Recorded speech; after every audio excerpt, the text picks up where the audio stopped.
High, কেমন আছো তোমরা সবাই? চলে এলাম নতুন একটা ব্লগ ভিডিও নিয়ে। আজকে ব্রেকফাস্টে শুধু ছাতুই খেয়েছি, এখন আজকাল ছাতুই খাচ্ছি, আর কিছু খাচ্ছি না, গরম ইচ্ছা করে না আর কিছু। তো এখন চলে যাচ্ছিলাম দোকানে, প্রায় 12:30 বাজে। আর এই টাইমটা যেটা দেখছো এটা হলো বিকেল 4টে 4:30 নাগাদ। আমাদের এখানে কারোর একটা আসার কথা ছিল, ঝাড়খণ্ডের মুখ্যমন্ত্রী। তো তার জন্যই এত পুলিশ প্রোটেকশন ছিল, কিন্তু সে আসেননি। তো এখানে বাড়ি চলে এসেছি। বাড়ি আসার পর সন্ধ্যাবেলা বেরিয়েছিলাম স্পেন্সারে যাওয়া বলে, কিছু শপিং করার ছিল, শাওয়ার জেল, শ্যাম্পু এসবের জন্য। আমরা ওখান থেকেই নিই।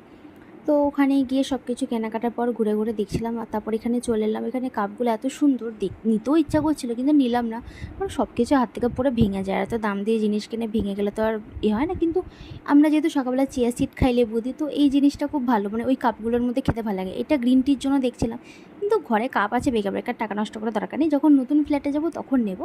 এটা ফ্রুট সেকশন ছিল, আর এখানে দই নেব ভাবছিলাম, অনেকদিন ধরে দই খেতে ইচ্ছা করছিলো। তো এটা আমরা মাপছি যে কোন ওয়েটটা বেশি, সেই দইটাই আমরা নেব। এটা আমার দিদি, দুজনে মিলে দেখলাম। তো তারপর চলে এলাম বিল করতে। এখানে ওখান থেকে হজমোলা ছিল বলে হজমোলাও নিলাম। তারপর এবার এখানে বিল করতে করতে 3টে বিল হয়ে গেছে।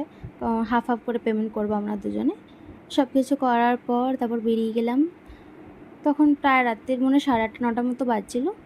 বাড়ি গিয়ে আজকে খুব লুচি তরকারি খেতে ইচ্ছা করছিলো, লুচি তরকারি করে নিলাম। আর আমি আমার রান্না নিজেকে কী বলে জাস্ট চুমু রান্না করি আমি, আর এত স্বাদ যে কী বলবো। ব্যাস আজকের দিনটা এইভাবেই শেষ করলাম।